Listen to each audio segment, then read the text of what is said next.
ආයුබෝවන් සිංක් සහ මැග්නීසියම් මේවා අපේ ශරීරයට අත්‍යවශ්‍යම ඛනිජ දෙකක් කියලා අපි දන්නවා. හැබැයි මේ දෙකේ බලපෑම ස්ත්‍රී පුරුෂ භාවයත් එක්ක වෙනස් වෙනවා කියලා කවදා හරි හිතලා තියෙනවද? අනේ ඒ ගැන තමයි අද අපි මේ විග්‍රහයෙන් කතා කරන්න යන්නේ. ඔව් මේ කතාව නම් ගොඩක් දෙනෙක් අහලා ඇති. සිංක් නම් පිරිමින්ට මැග්නීසියම් නම් කාන්තාවන්ට කියලා. නේද? ඉතින් ඇත්තලම මේ කියමන නිකන් කතාවක්ද නැත්නම් මේක පිටිපස්සේ මොකක් හරි විද්‍යාත්මක සත්‍යයක් තියෙනවද? අපි බලමු මේකේ ඇත්ත නැත්ත මොකක්ද කියලා. හරි. එහෙනම් අපි වැඩේට බයිමු. මේ ඛනිජ දෙක, ඒ කියන්නේ සිංක් සහ මැග්නීසියම් අපේ සෞඛ්‍ය ප්‍රධාන චරිත දෙකක්. එහෙම නැත්නම් ප්‍රබල ක්‍රීඩකයෝ දෙන්නෙක් වගේ. මේ දෙන්නගේ ක්‍රියාකාරීත්වය එකිනෙකාට වෙනස් වුණාට දෙන්නම එක වගේම ප්‍රබලයි. අපි බලමු මේ එක එක්කෙනා කරන දේ. හොඳයි. අපි මුලින්ම කතා කරමු සිංක් ගැන. ඇයි මේක පුරුෂ සෞඛ්‍යයට මේ තරම්ම විශේෂ ඛනිජයක් වෙන්නේ? අපි මේ පැත්තට පොඩ්ඩක් කැඹුරට යමු. මේක ඇත්තටම හරීම පුදුම හිතෙන කාරණයක්. සිංක් කියන ඛනිජයේ පුරුෂ ප්‍රජනක පද්ධතිය තමයි වැඩිපුරම තැම්පත් වෙලා තියෙන්නේ. ඒ කියන්නේ හරීම ඉහළ සාන්ද්‍රණයකින්. ඉතින් ඒකෙන් අපිට හිතා ගන්න පුරවන්නේ නේද පුරුෂ සෞඛ්‍යයට මේක කොයිතරම් තීරණාත්මක දෙයක්ද කියලා. එතකොට මොනවාද මේ සිංක් වලින් ලැබෙන ප්‍රධානම වාසි ටික?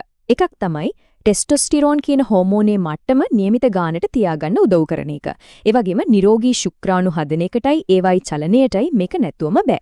ඊට අමතරව පුරස්ති ග්‍රන්ථියේ සෞඛ්‍යයට වගේම මුළු ශරීරයේම ප්‍රතිශක්තිකරණ පද්ධතිය ශක්තිමත් කරන්නත් සිංක් ලොකු දායකත්වයක් දෙනවා. ඉතින් කොච්චරක් විතර අවශ්‍යද? සාමාන්‍යයෙන් වැඩිහිටි පිරිමියෙකුට දවසකට නිර්දේශ කරන ප්‍රමාණය තමයි මිලිග්‍රෑම් 11ක්. ඔව් මිලිග්‍රෑම් 11ක්. මේක තමයි නිරෝගීව ඉන්න අවශ්‍යම කරන අවුම ප්‍රමාණය. හරි, එහෙනම් සිංක් ගැන කතාව පැහැදිලි. දැන් අපි යමු අපේ දෙවැනි ප්‍රධාන ක්‍රීඩකයා. ඒ කියන්නේ මැග්නීසියම් පැත්තට. බලමු මැග්නීසියම් කොහොමද ආතතිය සහ හෝමෝන සමබර කරන්නේ කියලා. මැග්නීසියම් කියන්නේ නම් ඇත්තටම සුළුපටු දෙයක් නෙවෙයි.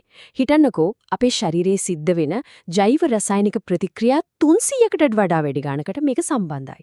300කට වඩා. ඉතින් ඒකෙන්ම පේනව නේද මේක අපේ මුළු ශරීරයටම කොයිතරම් බලපානවද කියලා. විශේෂයෙන්ම කාන්තා සෞඛ්‍ය පැත්තෙන් බැලුවොත් මේකේ බලපෑම අතිවිශාලයි. ඉතින් කොහොමද මේක කාන්තාවන්ට විශේෂයෙන්ම උදව් වෙන්නේ? ඔව් PMS. ඒ කියන්නේ මාසික ඔසප් වීමට කලින් ඇතිවෙන අපහසුතා, මූඩ් එක වෙනස් වෙන එක, වේදනාව වගේ දේවල් අඩු කරන්න මැග්නීසියම් උදව් වෙනවා. ඊට අමතරව හෝමෝන සමබරව තියාගන්න, අස්ථි ශක්තිමත්ව තියාගන්න, ඒ වගේම ඉරුවාරදිය සහ නිින්දේ ප්‍රශ්න තියෙන අයටත් මේකෙන් ලොකු සහනයක් ලැබෙනවා. එතකොට මැග්නීසියම් කොච්චරක් ඕනේද? සාමාන්‍යයෙන් අවුරුදු 30ට වැඩි කාන්තාවකට දවසට මිලිග්‍රෑම් 320ක් විතර නිර්දේශ කරනවා. ශරීරයේ මේ කීප හැම ක්‍රියාවලියක්ම හරියට කරගෙන යන්න මේ ප්‍රමාණය අත්‍යවශ්‍යයි. හරි. අපි දැන් සිංක් ගැනත් කතා කළා, මැග්නීසියම් ගැනත් කතා කළා. දැන් මේ හැමදේම එකතු කරලා අපි ආපහු යමු අපි මුල්ම ප්‍රශ්නෙට. විද්‍යාව මේ ගැන ඇත්තටම කියන්නේ මොකක්ද? මෙන්න මේකයි කාරණය.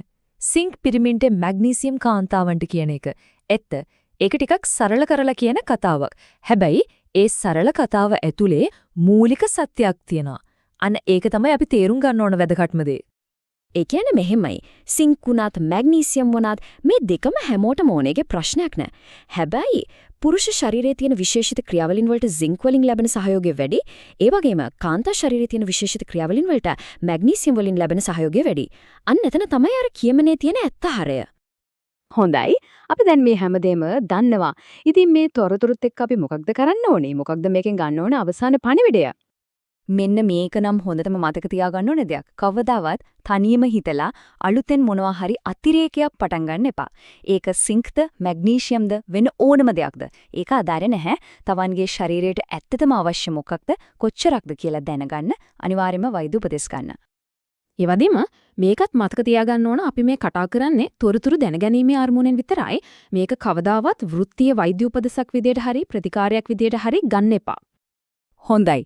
එහෙනම් සිංක් සහ මැග්නීසියම් කියන මේ බලගත යුගලය ගැන අපි දැන් හොඳටම දන්නවා. ඉතින් මේ වගේම අපි සෞඛ්‍යයට තවත් පුදුම විදියට බලපන්න පුළුවන්. තවම අපි හරියටම හොයාගෙන නැති ඊළඟ ඛනිජ යුගලය මොකක් වෙන්න පුළුවන්ද? අනේ ප්‍රශ්නයත් එක්ක අපි අදට මේ විග්‍රහය අවසන් කරනවා.